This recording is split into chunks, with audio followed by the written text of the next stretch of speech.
మన మహమ్మదుల్లా గారు ఏమంటున్నారో వినండి. 16 हैं जी, यानी 8 इनके हैं, 8 हमारे हैं। तो आपकी शादी हो गई? हाँ जी। आपके कितने बच्चे हैं? मेरे 6 बच्चे हैं जी, कि और भी बनाएंगे हम।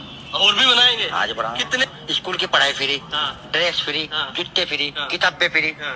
फिर क्यों नहीं पढ़ रहे? पढ़ेंगे जी। బాగా చెప్పాడు కదా, అన్నీ ఫ్రీ ఇస్తున్నాడు. 8 మంది కాకపోతే 15 మందిని కంటావు, నీకేం దోలని అడుగుతున్నాడు. భలే అన్నాడు కదా. జనాభా నియంత్రణ పెట్టాలి. వాళ్ళ మతం ఏం చెప్తుందంటే, మన మతం అభివృద్ధి కావాలి కాబట్టి ప్రతి ఒక్కరు 15 నుంచి 20 మంది పిల్లలను కనండి, పందులు కుక్కలు కన్నట్లు కనాలి అని అంటున్నారు. అది ఏ మతమైనా తప్పది. 140 కోట్లు అయిపోయింది. రేపు 200 కోట్లు అయితే ముక్కులో పొక్కులు కంట్లో పుసులు లాక్కొని తినేస్తారు. ఎంత నష్టం.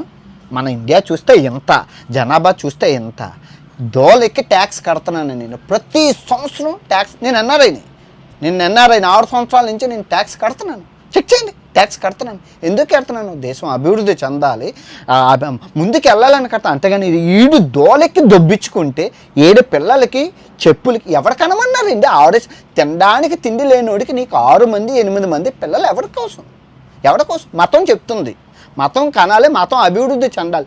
మనకి తినడానికి తిండి లేకపోయినా మనం మతం అభివృద్ధి చెందాలని చెప్తుంది వీళ్ళకి. మత సిద్ధాంతాలు అలాగ ఉన్నాయి. అందుకే జనాభా నియంత్రణ పెట్టాలి. అది ఏ మతమైనా తప్పే, హిందూ మతమైనా క్రిస్టియన్. 10 మంది పిల్లలు తినడానికి తిండి లేనోడికి నీకెందుకువే పిల్లలు? నాకు తెలియకూడతాను. దేశానికి భూమికి భారం కాకపోతే ఏ దేవుడు వచ్చి కాపాడుతాడు చెప్పు?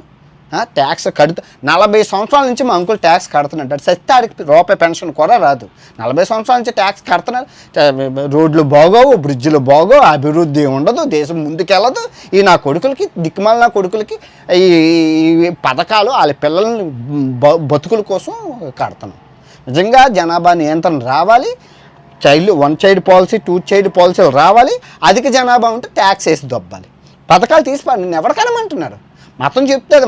ప్రతి మతము పిచ్చి సిద్ధాంతాలు ఉంటాయి. అన్నీ కూర్చుంటే ఎండ్ ఆఫ్ ద డే నాశనం అయిపోయింది మన దేశమే. అది గుర్తుపెట్టుకోండి. ఇది ఈ దేశంలోనే కాదు, సిరియాలోని అంతే, ఆఫ్ఘనిస్తాన్లోనే అంతే, తజికిస్తాన్, ఉజ్బెకిస్తాన్, ఈ అరబ్ దేశాలు, ఈ ముస్లిం దేశాలు అన్నీ అంతే.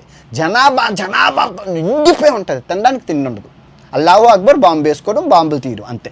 అదే జీవితం అయిపోయింది. జనాభా నియంత్రణ లేకపోతే కానీ ఇన్ఫ్రంట్ చాలా కాన్సిక్వెన్సెస్ ఫేస్ చేస్తాం. 140 కోట్లు అయిపోయింది. 200 కోట్లు అయితే అప్పుడు నేను చెప్పింది గుర్తొస్తుంది.